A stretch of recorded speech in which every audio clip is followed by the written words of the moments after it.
assuma assim que um homem começar a reclamar de dinheiro pra você. Entenda uma coisa, o homem, ele gosta de impressionar a mulher que ele tá se relacionando, que ele quer um relacionamento com ela. Então, se ele já começa fazendo reclamação sobre a vida financeira dele, o trabalho dele, ele tá tentando te impressionar, tentando tirar vantagem de você. Ele tá querendo que você se compadeça da fraqueza dele ou dos problemas dele e ofereça dinheiro para ele. Se ele não tá tentando te impressionar, mostrar o melhor que ele tem, é porque ele simplesmente não quer um relacionamento com você. Ele quer tirar vantagens. E é isso.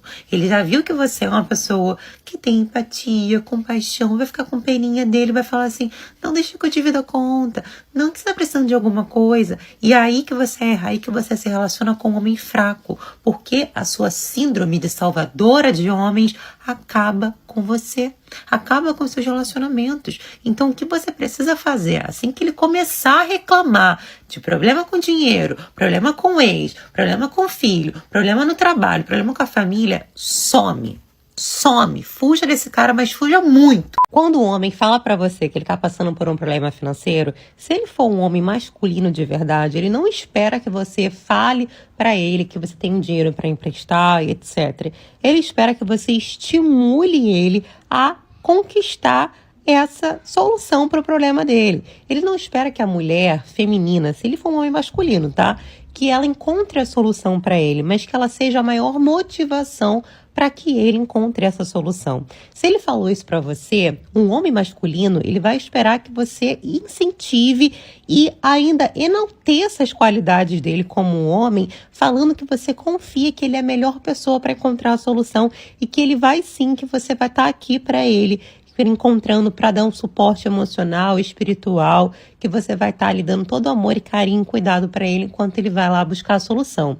Agora, um princesinho, ele espera que você empreste dinheiro para ele, espera que você pegue um empréstimo, que você dê um jeito. Esse é o princeso. Um homem de verdade, ele não espera da mulher a solução, ele espera da mulher o apoio. Aprenda isso. Se você tá se colocando como solução de problema de homem, meu amor, você tá com um princeso.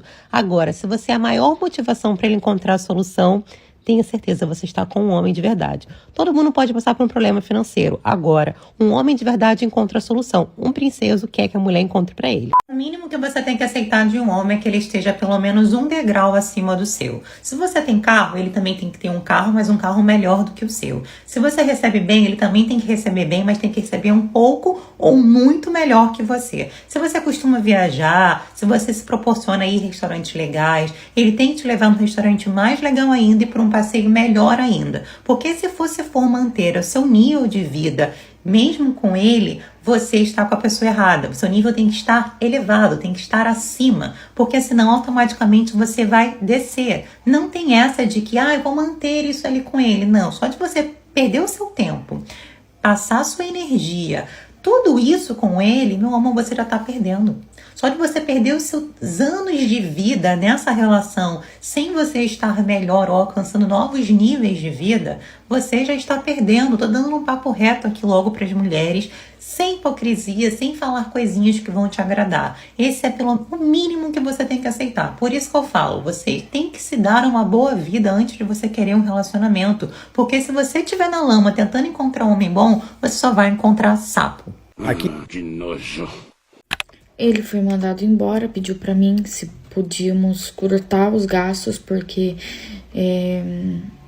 não tinha mais como ter aquelas superficialidades, tipo, ficar indo em salão toda semana e tudo mais. Mas a gente tava bem confiante de que logo apareceria um emprego à altura dele, pra ganhar bem e tal, porque no outro serviço ele ganhava muito bem.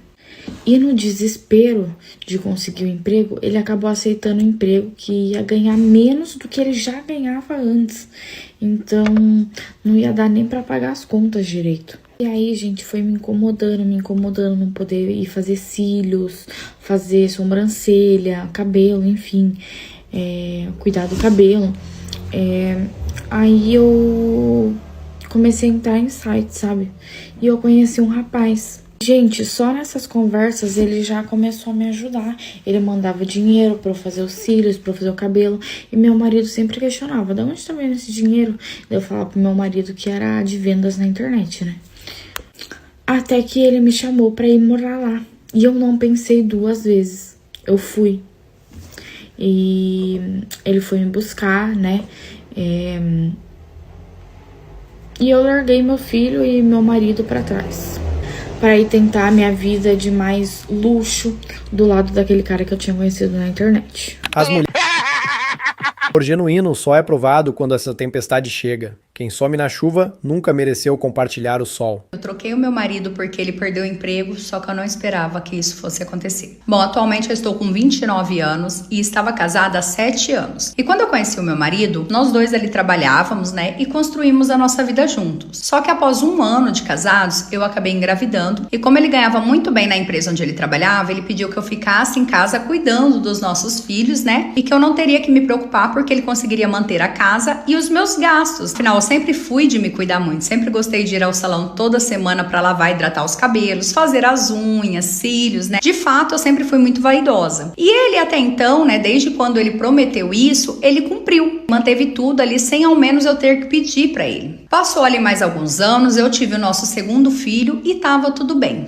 Acontece que quando foi em 2022, ele perdeu o emprego porque a empresa passou ali por uma instabilidade muito grande e teve que demitir alguns funcionários e ele foi um desses. E nós ficamos em choque, só que eu pensei comigo, né? E com a experiência que ele tinha, logo ele conseguiria algo no mesmo nível, né? Só que não foi assim. Nós ficamos bem por 2 meses, né? Com o acerto que ele recebeu. E como ele não conseguia nenhum emprego, como o anterior, ele acabou aceitando o que veio pela frente. E esse emprego que ele aceitou ganhava menos da metade do anterior. E foi nesse momento que ele chegou até mim e pediu, né, se eu poderia cortar os meus gastos com o salão por enquanto, até ele conseguir voltar para a área dele e tal, e no início eu concordei. Só que o fato de não poder mais fazer o cabelo toda semana, unhas, cílios, enfim, me cuidar, começou a me incomodar. E foi quando eu já, com a intenção de encontrar outro para me bancar, entrei em um site ali de bate-papo, né, de relacionamento, e conheci quem eu pensei assim que mudaria a minha realidade naquele momento. Nós morávamos na capital de São Paulo e esse cara que eu conheci morava no interior de Mato Grosso. E ele, sinceramente, era lindo. E aparentemente rico, né? Um fazendeiro rico. E ali ele já começou a me mandar dinheiro pra fazer unha, cabelo, cílios. Sempre que meu marido perguntava de onde estava vendo esse dinheiro, eu falava que estava fazendo venda de produtos online ali. Até que passados 2 meses, né, conversando com ele, ele me mandando dinheiro, ele me chamou pra morar com ele. E eu, toda iludida, não pensei 2 vezes. Eu fui embora de casa deixando meu marido e os meus 2 filhos de 6 e 3 anos pra trás. E eu só fui. Ele comprou a passagem pra mim e quando eu cheguei na cidade, tinha até um motorista me esperando. Fui com esse motorista, né, até a fazenda e, cara, pense numa fazenda maravilhosa. Eu tava encantada. E ele ali, fazendo tudo pra mim. Só que a minha alegria, ela durou pouca. Após 2 meses morando com ele e sem, assim, nem me importar pra minha família, que inclusive o meu marido, nesse período, com raiva ali da minha atitude, já tinha me mandado o divórcio e eu, sem nem pensar 2 vezes, assinei abrindo mão de tudo que conquistamos e da guarda dos nossos filhos. Eis que após esse período chega um senhor todo invocado, assim, de surpresa no sítio. E esse senhor não era ninguém mais, ninguém menos que o dono do sítio. Sim, o meu príncipe encantado era o caseiro. Nossa, esse dia eu briguei feio com ele. E quando eu fiz isso, ele simplesmente jogou minhas roupas na mala novamente e falou que não queria mais saber de mim, porque eu era muito interesseira e estava dando gastos demais. E simplesmente pediu pro motorista, né, do sítio me levar pra rodoviária de volta e comprar a minha passagem. Cara, quando ele fez isso eu chorei e pedi desculpas, mas ele não quis mais saber de mim. Quando eu cheguei na minha cidade, eu me vi perdida, também envergonhada. E foi quando eu liguei pro meu pai. O meu pai, mesmo com raiva de mim, né, ele foi me buscar e me acolher. Eu tentei conversar com meu ex, ele não quis mais saber de mim e eu também não consegui a guarda dos meus filhos, né, tendo em vista ali que eu os abandonei. Mas sinceramente, os meus filhos estavam melhor com o pai, porque mesmo em um emprego inferior, ele fazia de tudo por eles. E hoje, eu sigo aqui, morando com os meus pais ainda. Os meus filhos, eles ficam comigo a cada 15 dias. O meu ex-marido já arrumou um novo emprego ganhando bem mais do que o que ele trabalhava antes, quando nós tínhamos uma vida boa, e já está com outra mulher. E atualmente eu estou trabalhando de atendente na mercearia aqui do meu bairro. E hoje eu sei, sabe, eu sei que eu mereço tudo isso. Eu não dei valor à minha família, eu quis colocar o dinheiro e os luxos na frente, e hoje eu tô sem luxos e sem a minha família. E é isso. Essa é a minha história. Bom, essa história ela não é minha, eu recebi de uma seguidora. Se você quiser que eu conte sua história, me mande lá no app Vizinho, que eu vou deixar o arroba aqui embaixo. Curte aí, comente pra essa seguidora. E se você não me segue, vem me seguir. Todo dia tem fofoca quentinha que eu recebo de seguidores. Esse é o retrato. Quando o homem perde o emprego, ele descobre quem realmente estava com ele. e quem só estava com o que ele tinha. É interessante, a maioria das mulheres jura que ama o homem, mas basta o salário desaparecer que o amor evapora junto com o luxo. O discurso era: estamos juntos para tudo, mas o "pra tudo" dela sempre teve limite. Pausa curta, voz fria. Dinheiro não muda ninguém, só revela o que cada um realmente é. E quando o homem cai, ele vê. Ela não era parceira, era turista. Tava ali pela vista, não pela jornada. E o mais curioso é o silêncio depois. Ela some, e você fica ali, quebrado, sem emprego, sem ela. E pela primeira vez, você entende o valor da frieza. Porque o homem que sobrevive à perda e ao abandono deixa de ser homem comum. Vira pedra. E pedra, meu amigo, ninguém derruba. Ela foi embora achando que você estava acabado. Mas o homem não acaba quando perde o que tem. Ele acaba quando perde o que é. E você ainda é. O erro dela foi confundir crise com fraqueza. O erro dela foi achar que o homem que perdeu o emprego não voltaria com a caneta da contratação na mão. Então trabalhe, em silêncio. Enquanto ela ri de você, você constrói algo que ela nunca vai alcançar: respeito. E quando o dinheiro voltar, porque ele sempre volta, e ela tentar reaparecer, não diga nada. Só olhe, sorria de leve e siga. Porque não há vingança maior do que o homem que ela duvidou, se tornando o homem que ela nunca mais vai tocar.